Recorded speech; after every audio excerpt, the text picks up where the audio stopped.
नमस्कार. मी जिल्हा पोलीस अधीक्षक रत्नागिरी नितीन बगाटे. शिमग्यो आलोरे म्हणजे कोकणाचा जो सण आहे शिमगा, तो आता आलेला आहे आणि गावागावामध्ये खूप आनंदाचं आणि उत्साहाचं वातावरण आहे.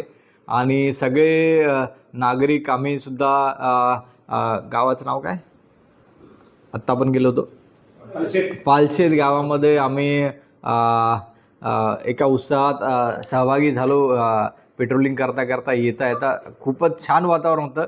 पण बऱ्याचशा रत्नागिरीतल्या गावांमध्ये खूप साऱ्या तक्रारी येत आहेत की मानापानाचा वाद आहे आणि कोकणात बाकी जिल्ह्यातही काही ठिकाणी असा वाद आहे. तर ज्या ज्या गावांमध्ये मानापानाच्या वादावरून शिमग्यामध्ये थोडंसं प्रॉब्लेम निर्माण होतात आणि गावामध्ये थोडंसं आनंद उत्साहात थोडीशी विरजन पडतं, अशा गावातल्या सर्व नागरिकांना मी रत्नागिरी जिल्हा पोलीस अधीक्षक विनंती करतो की आपण सर्वांनी येणारा शिमगा उत्सव शांततेत साजरा करावा.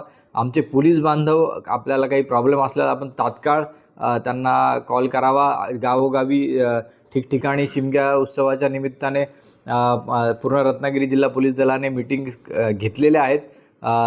आणि माझं सगळ्यांना ही विनंती आहे, जिथे प्रॉब्लेम्स आहेत, इश्यू आहेत शिमगा उत्सव साजरा करायला, तिथं रत्नागिरी जिल्हा पोलीस दलातील आमचे बांधव आपल्यासोबत सहभागी होतील आणि तो आपला प्रॉब्लेम जो आहे तो सॉल्व करण्याचा प्रयत्न करतील. तर कृपया त्यांना आपल्या शिमगा उत्सवात सहभागी करून घ्या. एक सामाजिक बांधिलकी म्हणून, एक सामाजिक सद्भावना म्हणून रत्नागिरी जिल्हा पोलीस दल सदैव आपल्या पाठीशी असेल आणि आपला शिमगा उत्सव आपण खूप आनंदात आणि चांगल्या रीतीने साजरा करूया, अशी मी सर्वांना मनोभावे एक त्यांना सदिच्छा देतो.